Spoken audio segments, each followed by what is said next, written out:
Hello दोस्तों, good morning. कैसे हैं आप सब? I hope you are very well and मेरे ही जैसा आप लोग भी अपने स्टडी को कंटिन्यू किए होंगे। चलिए गाइज, आप लोगों के लिए कॉल वीडियो आ चुका है इस यूट्यूब चैनल पे। और आज की ये वीडियो का टॉपिक है, जैसा कि आप लोगों ने थंबनेल में देखा होगा, कि डिटर्मिनेंट ऑफ सप्लाई। यह एक बिजनेस इकोनॉमिक्स का टॉपिक है, जो कि बिजनेस इकोनॉमिक्स का एक मेन टॉपिक है। आज डिटर्मिनेंट ऑफ सप्लाई को full concept and full detail में हम लोग समझेंगे।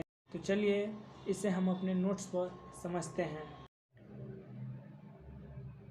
डिटर्मिनेंट ऑफ सप्लाई, पहला price of commodity, second price of related good, third price of production factor, fourth number of home, fifth goal of home, six technological level, seven expected future plans. पहला price of commodity, direct relationship between on price of commodities and its quantity supply. Second, higher the price, then higher the quantity supply and vice versa. That means price of commodities is positive relationship and price of commodities the demand of price of high, then quantity supply of the high, and this is the vice versa. Second, price of related good, supply of commodity is inversely related with the price of its substitute commodity, जैसे wheat as light, ये substitute commodities है।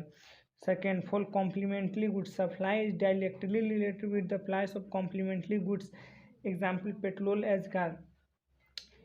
Substitute commodity, जैसे अगर wheat का दाम अगर increase होगा तो ऑब्वियसली कि राइस का जो सप्लाई है वो डिक्रीज हो जाएगा। कॉम्प्लीमेंट्री गुड्स, जैसे कार एज पेट्रोल का अगर दाम अगर इंक्रीज करेगा, पेट्रोल का दाम इंक्रीज तो ऑब्वियसली है कि कार का भी दाम जो होगा वो इंक्रीज करेगा।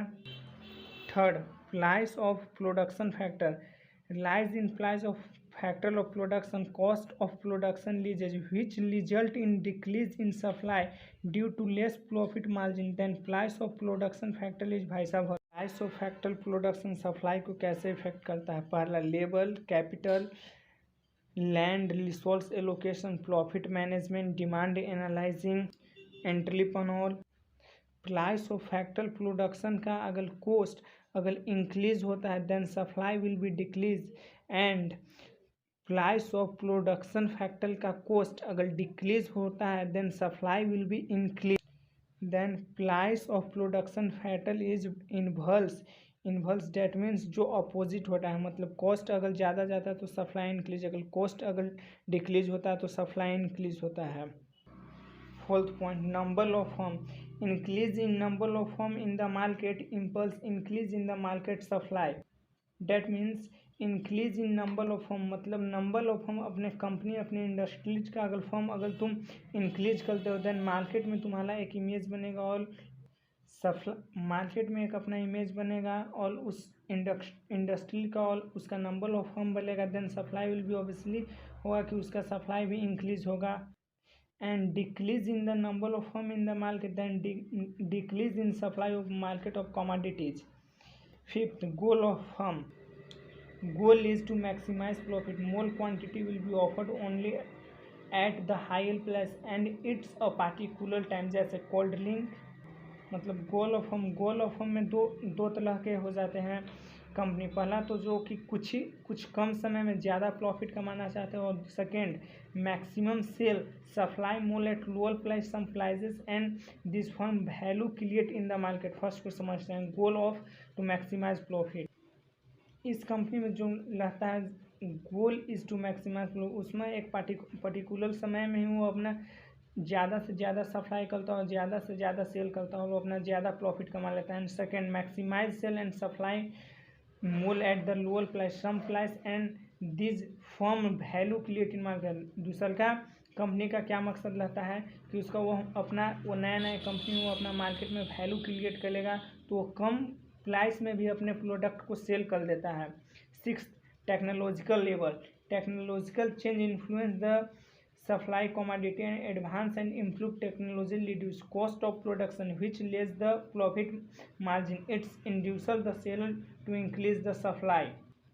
जैसे पहले एक मशीन था जो 1 मिनट 1 आवर में 10 यूनिट बनाता है कोई भी प्रोडक्ट, तो उसमें एडवांस एंड इम्प्रूव, उस कंपनी में एडवांस एंड इम्प्रूव टेक्नोलॉजी को एडवांस एंड इम्प्रूव किया गया, तो वो 1 आवर में 20 यूनिट बनाएगा। देन टेक्नोलॉजी डिग्रेडेशन और complex and outdated technology will increase the cost of production and it will be decrease in supply. That means this point कि अगर टेक्नोलॉजी आउट ऑफ कंट्री रहता है, टेक्नोलॉजी ज़्यादा complex होता है, तो वो जो प्रोडक्ट है उस प्रोडक्ट पर कॉस्ट हमारा ज़्यादा पड़ेगा। Then supply will be obviously कि डिक्रीज हो जाएगा। जैसे बड़े बड़े कार ऑडी, लोल ये सब जो कार होता है उसमें हाई टेक्नोलॉजी का रहता है, आउट ऑफ कंट्री भी रहता है। हमारे देश में तो बनता ही है, बट आउट ऑफ कंट्री से भी वो कार का जो मशीन होता है, जो पार्ट होता है वो आता है, तो इसलिए उसका कॉस्ट होता है हाई। तो देन उसका सप्लाई भी होता है decrease, cost of production is increase, then supply will be decrease.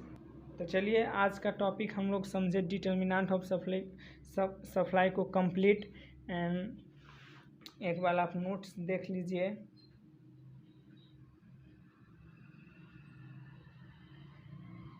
Okay, चलिए गाइज इस वीडियो में इतना ही। अब हम मिलते हैं अपने नेक्स्ट वीडियो में। इस वीडियो को देखने के लिए thank you so much, and video को लाइक कर लें, शेयर कर लें, एंड चैनल को सब्सक्राइब कर लें। तब तक के लिए good bye, see you soon. Let's study now. जाओ और जाकर अपने स्टडी को अभी कंटिन्यू कर लो। Okay, bye bye, see you soon.